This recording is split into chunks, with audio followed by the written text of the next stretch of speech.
Hey guys, today I want to make a new series called Should You Invest? Basically a series about investing either a character that you're concerned if it's like a good character or not. Like right now we're gonna review Sushang. Now Sushang is a DPS single target unit. Basically she has no AoE, which is a problem, but for single target units it's very massive. Let's start with her abilities. Basic is just basic, no one cares. Her skill 2, basically she hits twice. It's very important in a light cone while you're using that small detail.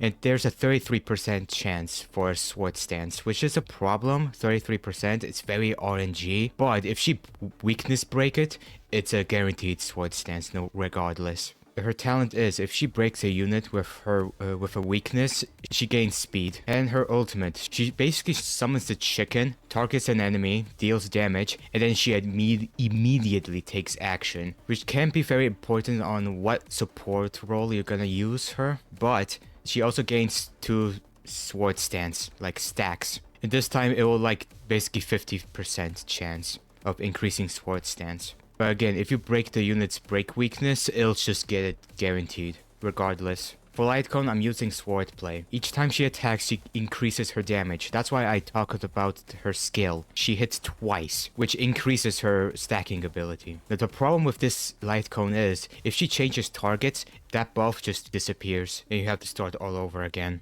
So there are other alternatives, like only silence remains, basically Dan Heng's signature, where the more enemies are on the field, it increases crit rates. Back then it was okay, but now it's a really good choice, because enemies now spawn more and more. Another good choice is Crusading of the Stellar Sea. It's also a very good choice. There's also Reverse Flow in Spirit. The problem with this one is she cannot take damage. If she takes damage, that just disappears and you have to start all over again. And Traces. Galeness is when the health is lower than 50%, it reduces the chance of being attacked. It's fine for protection. Repose, for every sword stance is triggered, she deals more damage. And it stacks up to 10, which is very good. And Fangrisher, if she breaks a unit, she gets 15% action forward. Makes her even faster than ever. Relics, we'll talk about it later, don't worry about it. Now, Eidolons. Now, she is perfectly fine at E0, but if you don't mind investing a little bit, please get E1. It's so quality of life. Basically, if she hits a unit who is already broken with her skill, it regenerates 1 skill point, so you're spending nothing. Just do keep in mind, if you break it with a skill, it won't refund it. E2, after Sword Stance is triggered, she takes 20% less damage, which is fine. Okay, protection. E4 increases her breaks effect 40%. This is something to consider. You won't have it in your stats. Once you have it like in the game and you look up the stats, it'll be 104. It's weird how they did it. And E6. This is apparently so good that you don't need speed boots on her. What it does is, not only her talent stacks up to twice, but when entering fight, she already has super speed. So basically she becomes Kabuto at some point. Now when it comes to relics, I mentioned how E4 gives you more break effect increase. So it is viable to give her free-to-play break effect build where you just use Thief and maybe Kingdom of Bantery, where you increase more break effect and just go full break effect build. The problem with this build is, one, you have to perfect time it. If the unit's already broken, you'll deal like less damage than usual. That's why I mostly prefer crit build. Rope and Sphere, I would use this one, the Brutality area. The reason why I don't use it, because relic farming is a bitch. And for speed, I'm not sure, again, I don't have E6 on her, so I'm not sure if speed is useful at E6. So in early game, I recommend speed. And then maybe late game, experimented with attack. And something I forgot to mention, I should have mentioned it earlier. Her technique is not only not impressive, but also very slow. And for demonstration purpose, I'll just compare it to Ireland. Like, look at the Ireland, like technique. Just, there we go. Like, there we go. You see how fast it was? Now let's retreat, because I'm just demonstrating it again. Now let's do it with Sushang. You see how slow it was? It's just unbearable.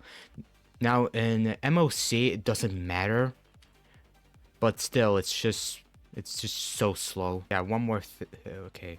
I forgot about MOC. Now I know that MOC is not important to everyone else, but if you want to try MOC with her, you can do it, but it's not the best choice. Specifically, there's no physical weaknesses, and the reason why I recommend it still, it's because of the how gimmick of this MOC. I'll have it on footage, but you can see how rough it is. But that's not the part I'm mentioning. The part I'm mentioning is a lot of people will say, oh, why get Sushang? I still have physical MC. And physical MC is fine. In this game, you cannot like fuck yourself over. Unless you're investing a unit you're not gonna use, then you can just fuck yourself over. Problem with physical MC is because how MC works. If you want to have fire unit in the first position and a physical MC in a second positioning, it won't work. It doesn't work like that. However, with Dan Hong, I don't have Invibrator Dan, but I'm pretty sure you can have Wind Dan, the one I'm having, Wind Dan, in the first positioning, while the second Dan is the Invibrator Dan is in the second team.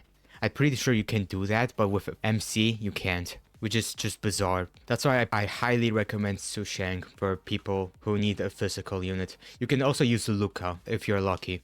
For context, in the next banner, right now it's Jingliu.